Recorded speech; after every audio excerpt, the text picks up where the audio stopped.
নমস্কার, বঙ্গশ্রীতে আপনাদের অনেক অনেক অনেক স্বাগত জানাই। গুড মর্নিং সবাইকে।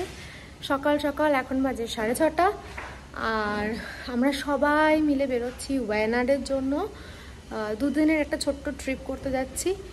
তো ওয়ায়নাড কেরালায় পড়ে আর আমাদের এখান থেকে মোটামুটি ডিস্টেন্স হচ্ছে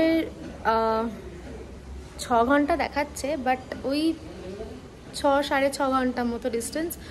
তো আমরা গাড়িতেই যাচ্ছি সবাই মিলে। ইটস আ সাডেন প্ল্যান, ভীষণই সাডেন হয়েছে প্ল্যানটা।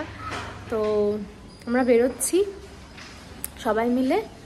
চলুন আমরাও যাব, আপনাদেরকেও জার্নিটা এক্সপিরিয়েন্স করাবো, রাস্তা জায়গাটা কীরকম। তো সব কিছু আমরা যেতে যেতে আপনাদের আপডেট দেব।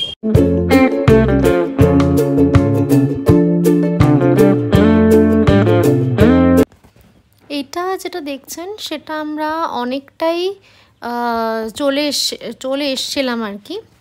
এটা দেখতেই পাচ্ছেন পাকশালাতে আমরা দাঁড়িয়েছি। পাকশালা এখানে একটা বেশ ভালো নামি দামি ফুড চেন, যারা ব্যাঙ্গালোরে থাকেন জানেন।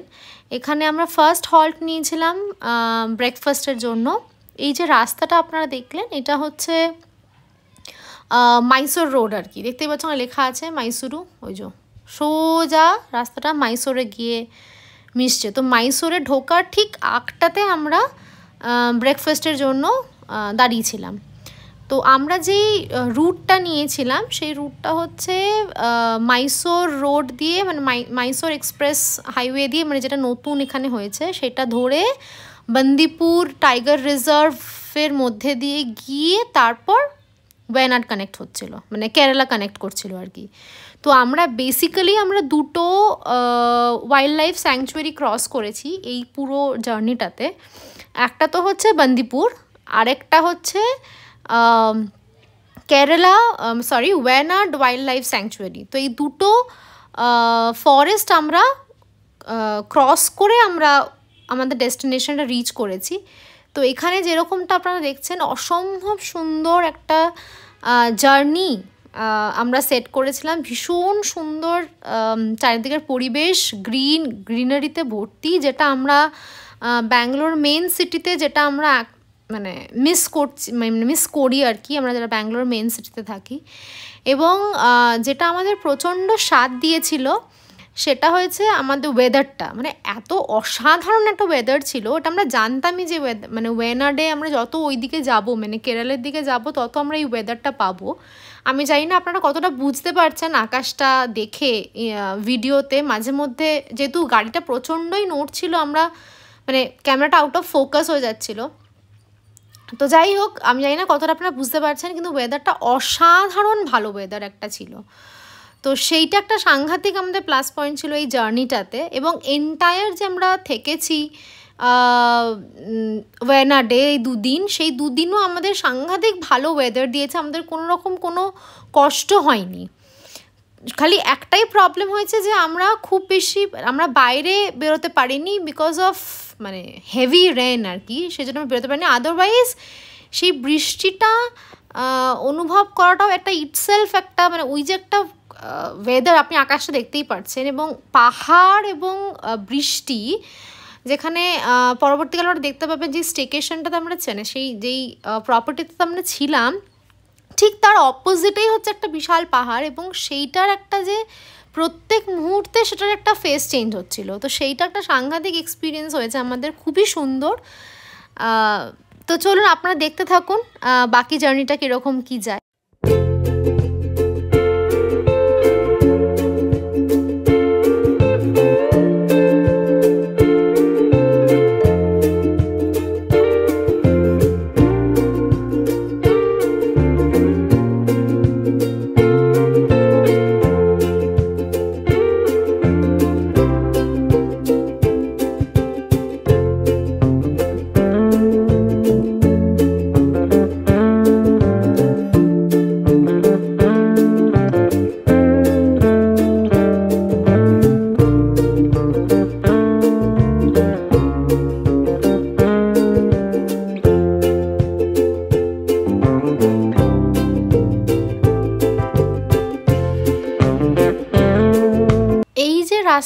এই যে রাস্তাটা আপনারা দেখছেন, এটা আমরা ফরেস্টে ঢুকে গেছি অলরেডি। চেকপোস্ট আমরা তুলতে পারিনি, কারণ যখন চেকপোস্টে ঢুকছিলাম ওখানে লেখা ছিল strictly photography and videography strictly prohibited, সেই জন্য সেই চেকপোস্টটা আমরা নিতে পারিনি।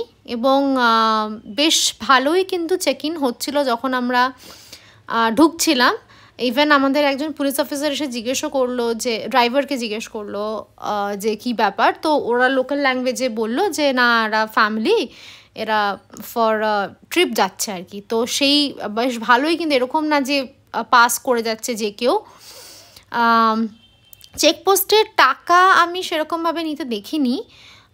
এই যে দেখুন জায়গায় জায়গায় লেখা আছে, আগে এটা বলিনি, চেকপোস্টে সেরকম টাকা নিচ্ছে না। আমার মনে হয় অন্য কোনো স্টেটের গাড়ি হলে সেটা মনে হয় টাকা নিচ্ছিল বান্দিপুর ফরেস্টে ঢোকার সময়, বাট কর্ণাটকার হলে মনে হয় নিচ্ছিল না, আমাদের নেয়নি।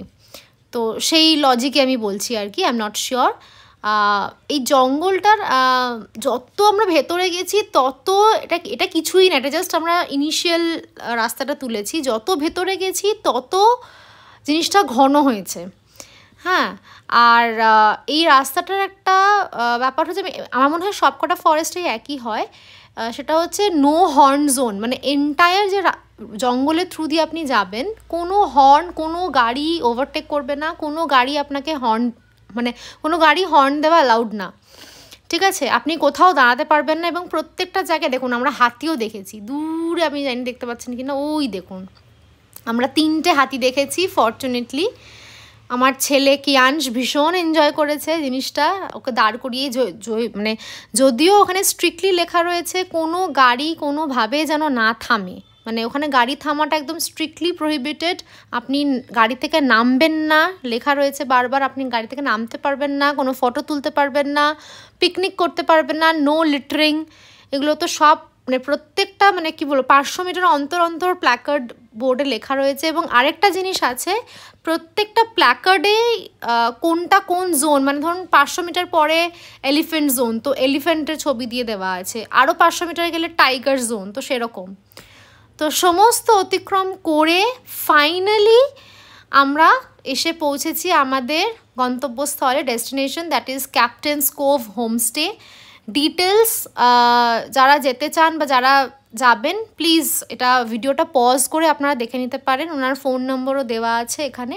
প্লাস আপনারা উনি কিন্তু booking.com-এও রয়েছেন, মানে এই প্রপার্টিটা booking.com-এও আছে, আর এটা কিন্তু এয়ারবিএনবিতেও আছে।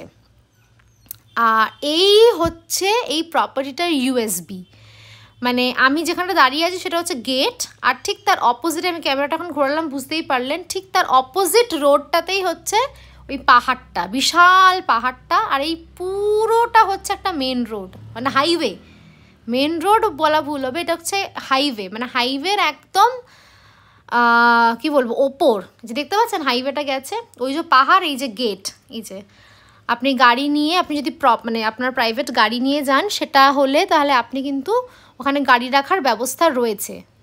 এইখানে এই যে যেখান থেকে আমরা ঢুকছি, এখানে আপনি একটা গাড়ি রাখতে পারেন, আর বাইরেও একটা গাড়ি রাখতে পারেন যেখান থেকে গাড়িটা ঢুকছে। তো দুটো গাড়ি আমার মনে হয় অ্যাকোমোডেট এখানে করা যাবে।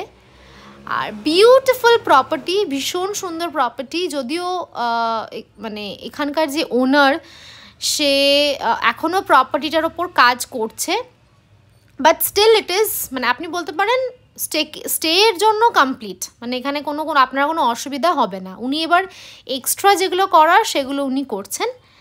বাকি ইনফরমেশন কামিং ইন পার্ট 2।